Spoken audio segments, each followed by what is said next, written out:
Supergirl is directed by Craig Gillespie, and it stars Milly Alcock, Ridley, and Jason Mamoa. And in the second movie of the DCU, when an unexpected and ruthless adversary strikes too close to home, Kara Zor-El, aka Supergirl, reluctantly joins forces with an unlikely companion on an epic interstellar journey of vengeance and justice. I was excited for Supergirl. I really like Supergirl in her comics. I think she is a very interesting character.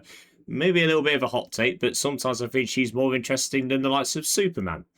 Probably a bit controversial, but I'm going to stick by it. So I was really excited to see this film. Unfortunately, I did not like Supergirl. Now, I've seen some people saying that it's the worst DC movie, it's awful, it should be banned, take it off the screens.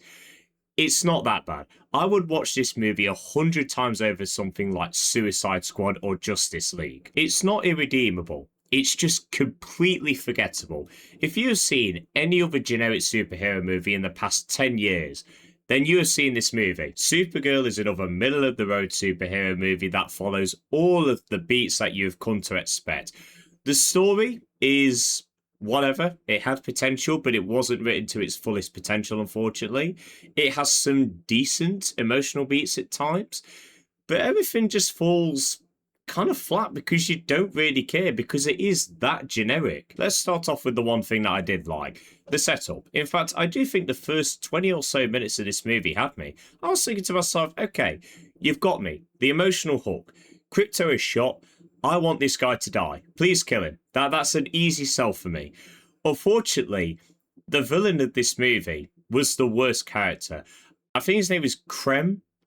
I nearly called him a gremlin earlier when I did an earlier take of this video.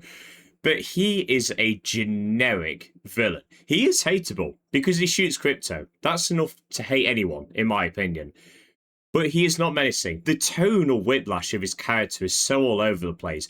One moment he's threatening and he's doing the generic voice of, oh, you guys are beautiful when you cry. A lot of pain, eh?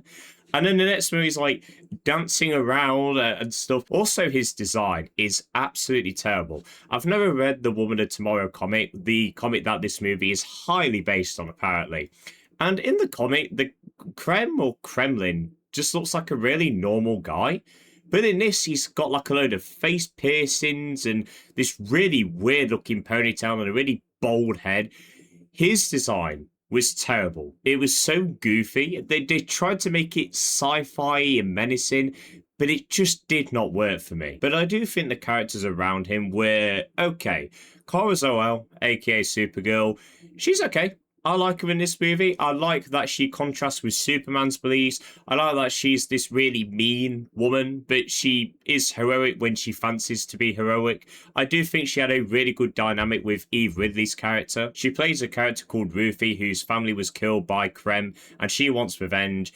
Very generic plot line. You can see where it's going from a mile away, but it's okay. I do like their dynamic. She wasn't as annoying as I thought she was going to be. So that was a real highlight of the movie for me. But the best character was Jason Momoa as Lobo. The one thing that really annoyed me about him was that if you cut him out of this movie entirely, nothing really changes. He's just there because I'm guessing he was in the Woman of Tomorrow comic. But he is a big standout here, to the point where I want him to get his own project of some sort. This is one thing the DCU has done well so far. They've made side characters really, really enjoyable. They did that in Superman with Mr. Terrific, and here with Lobo. So if they continue to do that, I think we could have a really expansive universe on our hands here. But despite all of these really energetic characters, the whole movie just feels stale because there's no real emotion. As I said, the hook of this movie had me. You should keep that momentum going throughout the entire thing. But the reason why this movie doesn't work is because it feels so disjointed. One thing that I talked about in my Superman review was that it felt a little bit episodic. And I think it worked well for that movie.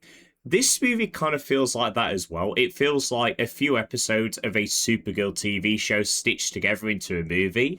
But it doesn't flow very well. The emotional hook of this movie happens. We travel to a planet. And then they do their thing there. We travel somewhere else. But there's no real, genuine reason why they need to immediately go to this planet. It just felt like, okay, we're here for this episode, then we're going to go to this planet for this episode, and then the third act's this episode. It just felt very disjointed and too episodic. And the movie comes up with some really bullcrap excuses to try and tone down Supergirl's powers. She is very OP in this movie. I mean, all Kryptonians are. But in this movie, there is some really, really coincidental things. Like at one moment, and this is a small spoiler, nothing too much, but right near the end, Supergirl goes to this planet, and the villain Krem chose this specific planet because it has a yellow and a green sun, and the green sun really weakens Supergirl. But why would you go to a planet that has a yellow sun which powers her up? Why didn't you just go to a planet that just had a green sun? There's a few things like that where if you think about it for 1 second, it just does not make any sense. So it makes Supergirl feel stupid. It makes the villain feel stupid. So you don't really have anyone that you're really rooting for. But all of the narrative issues pale in comparison to what I think is the worst element of this movie. And that is the editing. This is TikTok, low attention span editing if I've ever seen it. It is so fast and disjointed. It's clear that a lot of things were cut from this movie, but it is so poorly edited, the action especially. I can tell there's some decent choreography here, but there are moments where it just goes for like 3 cuts in not even 1 second. It's just all over the place. And it feels like the movie is just continuously going and going and going and going. There's no time to breathe. I feel like there are only a couple of moments where we get some genuine character interactions. Those were the best parts of this movie. But when they're not focusing on them, it's just continuously going and going and going. Added on to that, you've got constant needle drops, which are just so distracting because they never land. There's one in the third act towards the final battle, which was so bad. Supergirl is beating all these people up, absolutely slaughtering them. And then there's this really angelic music in the background, and it was just so poor. And there were some really dark themes in this movie. There's child trafficking in this movie, and it's for a very disgusting reason for the villains. And there's a scene where we're trying to save some of these people, and it's like, yeah, rock music, get down, bro. Tone is a real big issue for this movie. It can't decide if it wants to be goofy fun and everything, or really, really dark and serious. And I think the worst part about it is that there's a ticking time bomb element to this movie. Krypto is going to die. He's slowly dying. And there's a specific line where they say he's in a lot of pain. So when I see Supergirl and other characters joking around and being stupid, it just really makes them look even more lame and just out of place. Like, your dog's in pain. So why are you being an idiot and messing around? It's just things like that that really affect the likability of these characters. Added on to that, you've got a really, really bad story and really, really awful editing. So it's just a mishmash of all the worst elements of a modern blockbuster. This movie really should have been released in the period between 2017 and 2023, where every single studio released really generic cookie-cutter superhero movies that we just all ate up. But we've moved past that now. We just want something new. We want something interesting. And unfortunately, films like Supergirl are really going to take us back. And this is going to sound really, really bad. It really is. But in a way, I'm actually kind of happy that this movie is not done well at the box office, because if this does really well, then it's going to tell people at DC that, oh, yeah, you like really generic superhero movies. Let's make more of them. And this news will make people go, oh, superhero fatigue is here. I know it. Bye-bye superhero genre. We're not tired of superhero movies. We just want something different. That's why we're excited for films like Spider-Man Brand New Day and Clayface, because they seem different and interesting. It's taken us right back to 2017, a period which I don't want to go back to now. Whilst there were a few good superhero movies, the majority of them were really, really bad. So Supergirl is the worst type of movie for me, because it's not so bad to the point where I can shout into my mic or video, and it's not really good to the point where I can't stop singing its praises.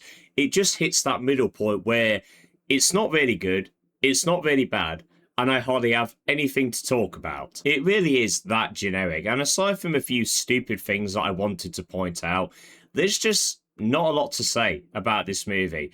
And it's really, really upsetting, because this is a new era for DC. With James Gunn at the helm, I feel very confident. But when a movie like this comes out, I start to get a little bit worried. So hopefully Clayface and Man of Tomorrow, or whatever it's called, I think it's something like that, will be very, very good. Fingers crossed, anyway. So yeah, Supergirl, not a good movie. I'm going to give it a 4.5 out of 10. And there we go, people. That is the end of this review. If you have seen Supergirl, do let me know your thoughts on it. Did you like it? Did you not? Let me know. But I hope you all enjoyed this video, guys. Have a good day, and see you later.